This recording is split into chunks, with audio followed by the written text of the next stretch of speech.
So, Jim Watson, welcome to Newcastle. Thank you. And what I'd like to explore with you some of the issues that your discovery will raise in the future.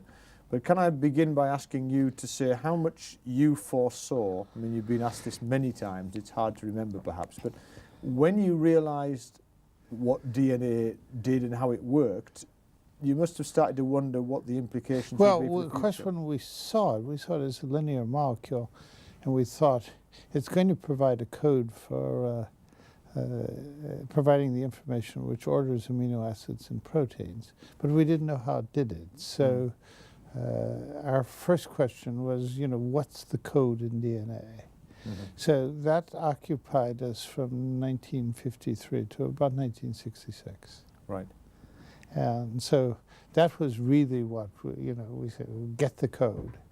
And then when the code was found, some people got pessimistic and said, we'll never see specific codes because DNA is such a big molecule and we don't know how to isolate it. So we'll never really look at individual genes. Some of us said, well, we'll get around this because we'll look at viruses.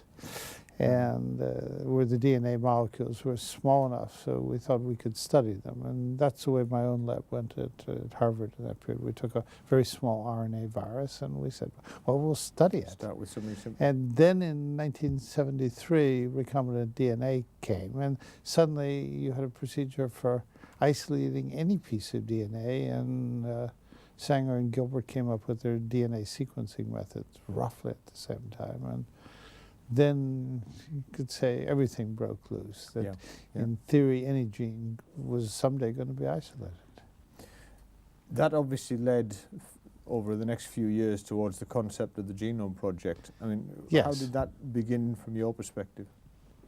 Well, we saw viruses of increasing size from several thousand base pairs to 40,000 base pairs, and then up to 100,000. And then you began to see, well, it was only about 40 times bigger, and you'd have a bacteria. But people were quite opposed to spending money for bacteria. It just seemed you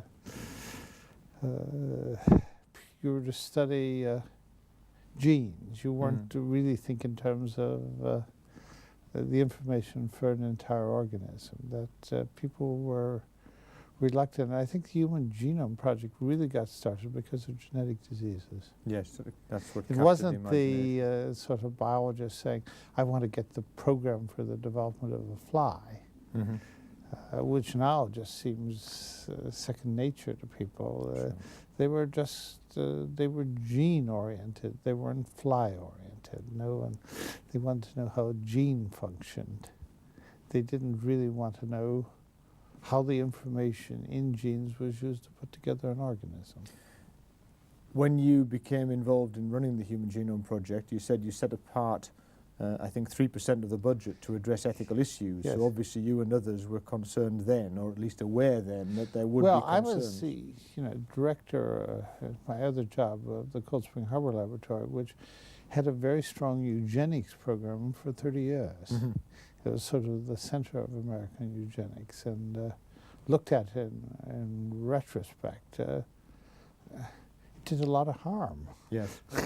And so I didn't want to deny that genetics had been misused in the past, and I thought we'd better face it right away. And we set up with 3% of our money, and I said, well, I'm sure we'll go to 5%. And I didn't think we were going to, that many of the problems were just the problems of, we couldn't solve genetic inequality. If someone, had the bad luck to inherit a gene which was defective and they got a bad disease and they were disabled in some way, you couldn't pass a law or talking about to make them well. So you could, within limits, try and help people. If they could get a job, you'd try and get them a job. But I've always seen trying to use genetics to reduce inequality, not sort of say that it doesn't exist. I think How would you answer those who speak for the disability groups and so on, who say that once you prove someone is genetically less able, that you have in some way disadvantaged them in a way that they can't recover from? I think they're disadvantaged anyways. If you can't read, you're going to be disadvantaged. Right. And You're simply providing an explanation. yes, for and that. if you're, have the bad luck to, have the Fragile X condition, and you never really develop an intelligence much beyond, 5 or 6 years age, you're going to be disabled. And it seemed to me you either would try and cure the condition, or you would hope that children with that condition aren't born. So I think we're, have sort of two aims: to sort of understand the system enough so that people aren't born with these terrible conditions, or we understand the condition well enough so we try and cure it. And so we're going to have, and some people want to cure genetic afflictions by adding genes back, gene therapy. So outsiders say we're just trying to identify inequality. We're only trying to identify it so we can not have it. If we had a situation develop which is clearly plausible, where discovery of the Fragile X gene which we already have achieved, led us to the potential to treat and perhaps inactivate the trimeric repeat in the Fragile X female carrier, or select out that X chromosome. And so we were left with a situation of being able to treat or offer termination of pregnancy. I mean, do you see a dilemma arising where it's theoretically no longer a disabling condition if you accept gene therapy? Yes. What do we do then? Well, I think you have to say, well, how effective is the gene therapy? We don't know. If it was, you had to get genes added back every week in the way you took a medicine, and it was really so expensive. So if you took your budget for genetics here in Newcastle, and you could only treat 2 people with the budget, you really haven't cured it, because you don't have the means of using this procedure that might work. I'm just the feeling that you shouldn't ever count on the next stage of things. You should just do what you can to cross the bridges as you come to them. Yes, if you can identify the gene for Fragile X and see that, and that you identify women who are prone to this sort of triplet expansion, have the premutation, and give them the opportunity of knowing that their child, the boy that's going to be born, is going to have that condition. They can say, well, really, should that child be born, what am I going to do with it when it's born? I have to have a job. Who's going to look after it? Am I just going to feel miserable from the time he's born? I think that's what you really want to give people, this opportunity. You said opportunity. Whose decision is that? Well, it should be a woman. Right. In fact, I think all these decisions should be made by the parents the women, because obviously if a woman has a husband and active, but in many cases you have single parents, and so the mother is the key if the person. mother and the father disagreed, I would automatically let the woman have the well, any married man would agree that he has little choice. What about the state's involvement here? I mean, that the Chinese have passed this law that effectively says if you carry a genetic problem, you have to have a medical certificate, and you really couldn't have children if you were a Fragile X carrier. I mean, do you think that's a danger that we face? I don't think it's a danger in England. I think our culture, or your culture, or the culture in America, we will get to that situation. I think there are conditions so bad that you would have to say, well, looking at it from the outside, that any woman who chooses to have a child who really has no future at all is very misguided. But I think we should stay away from coercion, because I think it's far better to educate a woman with really what that condition is and let her have the choice. Because I think the danger is not that if you said, well, we passed a law which said that no woman should be allowed to have a Fragile X child because she's not going to be able to take care of it, and the burden will fall back to the state. Would be, and that would be a way we would have looked at it 70 years ago. That would have been a progressive way of looking at it. I think the problem is really defining what is too bad. Yes. Because one can easily see states extending this to conditions, and for the small number of children who might be born this, I would rather risk that possibility than go to the situation where the state is going to say, I don't want that condition. Sure. And the price to society is because far it's greater so, than the because cost of the people original disagree with problem. what is intolerable. And I think everyone should decide on their own what is intolerable rather than the Yes. state. The other aspect of genetic testing, which of course is now rising in prominence, is predictive testing for late onset, relatively common disorders, cancer, diabetes, and Yes. so on. There are those who feel that that is liable to create a genetic underclass of people who can't get health insurance, and to some extent we've seen some evidence of that Yes. already. Well, mean, I do you see think that in as a the problem? UK you're pretty protected by the National Health Service because really no one is going to be denied the help they need. And the United States, it's a very real thing. What would you do to prevent that? How would you anticipate Well, I that think, problem? no matter how much certain people scream in the United States, the only sensible thing is, to end up with 1 or 5 HMOs which cover everyone born in the United States. It's the only way. You could say, well, you can have 2 competing health services in a country as big as the United States, and England, I think, is really pretty impractical. And I think the United States should probably eventually agree that They'll you end up need doing one. Yes.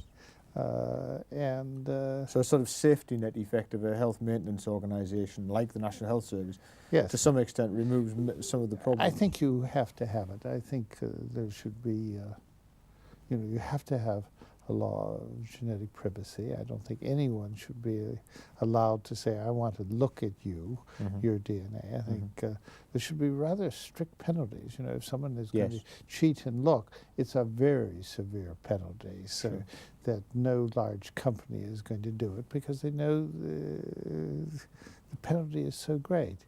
It doesn't mean, that an intelligence service for some reason isn't going to cheat, or those people that we, Difficult to do you think that? But I think we can pass a law of genetic privacy. I think we can pass laws that, this idea that a building society should be able to deny you a mortgage is just outrageous, and I think everyone will agree to it, and it's not going to happen. Do you think, looking outside of medicine, that DNA typing could replace photographs and fingerprints in passports and so on? I mean, is that I think identification I think it's system? this question, do you believe you should escape from your past?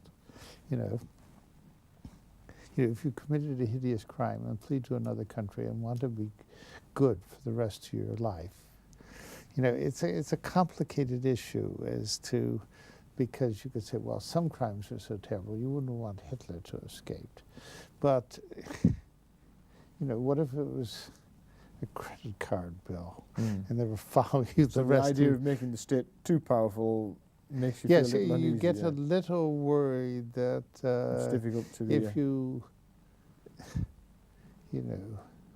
had one instance when you were 17 years old of Sure. shoplifting, that Sure. you would be forevermore you're on the list. Yes, it's sort of La Miserable, the should there be someone following you, ready to catch you. On the other hand, you can argue that, when you hire an accountant, if he really has been a dishonest accountant, You'd like to know you that. would like to know. So the net effect may be that people know they can't cheat. So people don't commit. So people actually behave better. It would be a nice thought. I mean, So, I think probably the best thing that would happen would be some countries would allow it and others wouldn't, and you would really See which worked. because Yes. it's so hard to know. What? You know, if your child is lost, Yes. and all you have to do is You look can up see the obvious fingerprint, and benefits. you can see Yes, that you it's can forevermore identify the child. Yes. Yes. So, You immediately start to see upsides and downsides, in fact, of yes. all of these. So that's why I find it so hard to predict. And of course, insofar as we're geneticists, we'd love to know who everyone's parents are because we could do our field better. You know, there wouldn't be. I suspect we'll move toward it. I mean, in the sense Once people that get used to it. I guess to some extent it's a little like televisions and telephones, newfangled things that people couldn't imagine being part of their lives. Once they get used to them, become so integral to their lives, they forget they ever weren't there. yes, you and- know, if someone really did commit a hideous crime, and you know, you had his DNA fingerprint, and anytime you entered a country, you had to have your fingerprint. Rechecked. Yes, not every time you had to be, but under some circumstances. It's both scary and it's not scary. I Yeah, guess yeah. I wouldn't move very fast toward it. I mean, the obvious thing is that anything that would be powerful against the criminal would be equally usable against the political activist by the state, and then it becomes, are you a freedom fighter or a guerrilla? And instantly you can see there are downsides to too You know, much some power for companies control. really demand a registration card, others don't. I mean, the British have always leaned away from it intuitively, Yes, and I whereas suspect we would on the lean away from continent this. it's always been an accepted fact Sure. of life. One of the other things that's come out recently is the drug companies have invested hugely in genetics and can see the idea of using your genotype to decide more specific drug treatments. I mean, do you think they're investing wisely? Well, I think good because, you know, there are some people, you know, should be getting a dose 3 times less of a drug of other people. And to the extent that we know ourselves better so that we can, the medicine can be given better rather than everyone just treated on the basis of how many kilograms you weigh. It's not. So sort of bespoke tailoring comes to medical treatment. Do you think? And yes, I think it'll be better medicine when we can give a better dose. Treat the individual. So I don't. Yeah, it's very hard for me to imagine that all this genetic knowledge won't lead to an improvement of the quality of life. It doesn't mean that it'll lead in any sense to a perfect life, because life is never going to be perfect for anyone. And you know, just like medicine, you know, now it keeps people alive when you could say, well, I wish I were dead. But on the other hand, it's really kept people alive to have much better lives, you know. So Yes. I don't think anyone would want to be back with the medicine of 1900 or even the medicine of 1950 or the medicine of 1975. Really, things are a lot better over the last 25 years as far as medicine. So, and partly, you know, that's raised the cost of medicine, but at the same time, To improve the someone quality. my age, almost 70, 25 years ago, there wouldn't be good hip replacements. Sure, And sure. arthritis was a much more crippling condition, and there weren't bypass operations. So you really were going into your 70s was rather treacherous. Now, going into your 80s is treacherous because we really don't yet know how to keep brains from disintegrating. Sure. And do you think we will? Do you think Yes. that's a soluble problem? Probably, yes. Your former partner Francis Crick once said that healthcare should be discontinued for those over 80 in a provocative suggestion many years ago. I suspect he might disagree now. Yes, because he's 81 and is the recipient of a very successful heart bypass operation. And so those who Done at provide, the age, I think, of 80. So, Right, you know, he right. would So have been one of those. he that- obviously gave that lecture many years ago. I mean, do you think that we will push back the boundary of what we consider old age? I mean, is that an obvious target? Yes, I for don't think genetics? we've, and I think here in the UK you've been really rather remiss of sort of assuming medicine hasn't made progress. So you just arbitrarily, you get rid of your ambassadors at 60 and you get rid of your professors at 65, but you haven't really told them what to do when you get rid of them. Sure. So I'm certainly seeing cases where people's brain as well as body function pretty well. So I think We should be less prescriptive in terms of, I think or if even people, ageist. I think if people want to retire from a job which they really can't stand because they've been on an assembly line or they've been doing some sort of work that gives them no pleasure, but if someone really, if a woman is still a good receptionist and enjoys meeting people, why do you send her home so she can't meet people? So It you- seemed to me right, that the fixed retirement age, people like fixed retirement ages because you don't have to decide who's really still Sure. with it. But the truth is some people are with it and some aren't. And I don't think you should discriminate against the people who are with it. That's what you're doing. Now, you'll make mistakes because you'll say, oh, I want to retire this person because I don't like them. But the law will probably, come to their defense. So, So you envisage in the future people being allowed to continue working much longer if they want to and if they can demonstrate yes, that I they can see that, when you reach 65, you should say, well, you've been in charge of something long enough. But it doesn't mean that you have to be in charge of something all your life. Sure. You can Because I take think a you may actually back rather seat. be bored with being in charge of it. You don't really want to go out and raise more money so that your department can continue. So I think power, maybe you shouldn't have power forever, but I do think you should have something that keeps you active.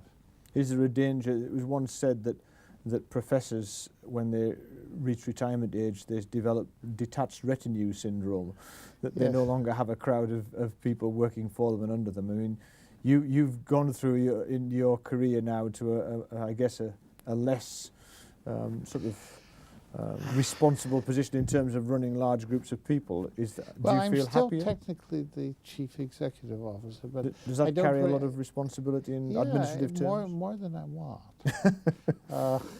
And You'd like your retinue to be detached more than well, it is. well, they think I'm a good fundraiser, so they Right. don't want me to, Sure. to, I'm to sure you bring are. money in.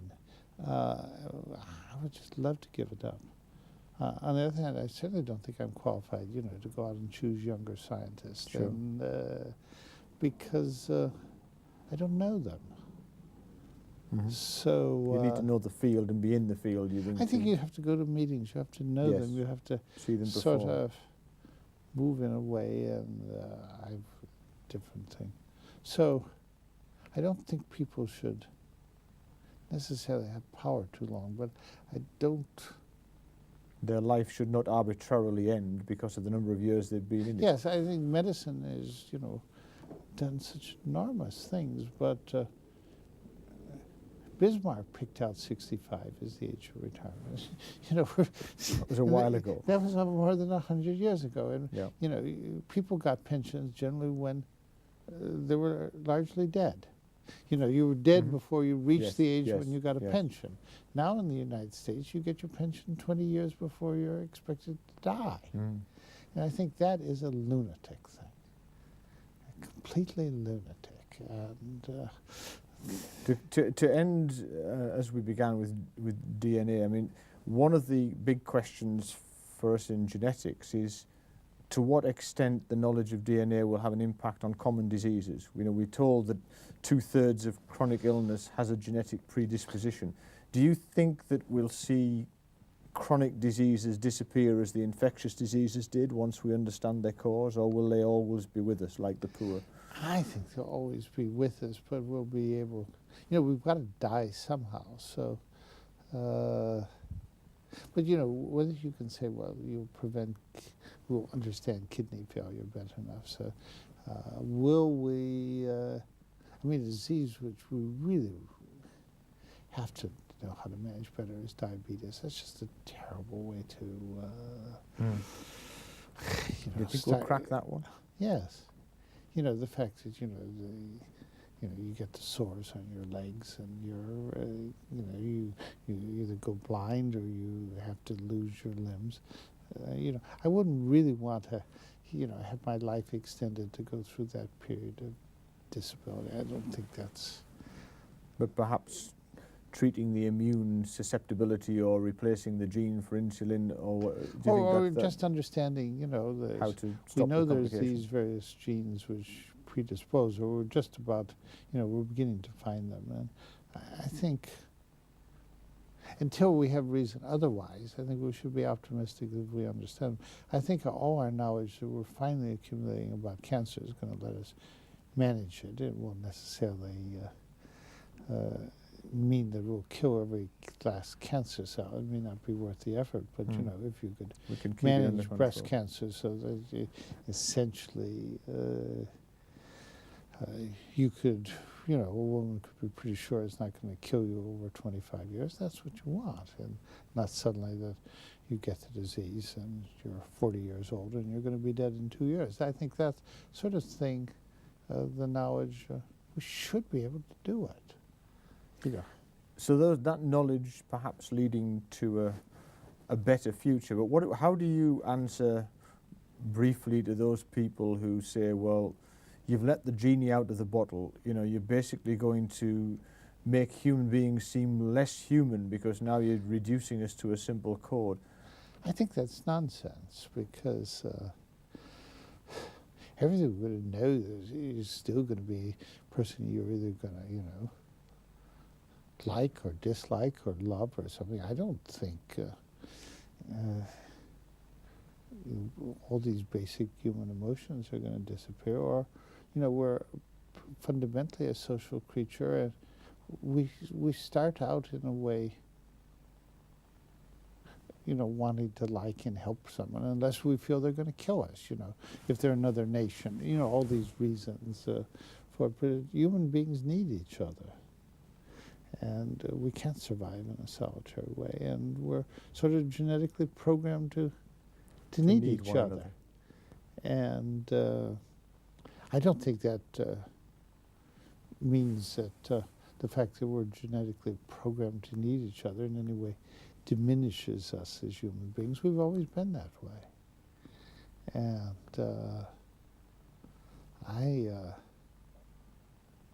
finally I've accept the fact I basically have no free will. I'm a function of my environment, and everything that my friends and how I react is so much, my cultural past, as well as the genetic component. But I think it's more the cultural past which determines really. And to that extent, that where my wife can predict what sort of food I'll pick up when I see a menu. I don't think that makes me any less human. Yes. Perhaps more so. Yes. So. So the future is bright. Basically, you think the knowledge of DNA is a good thing?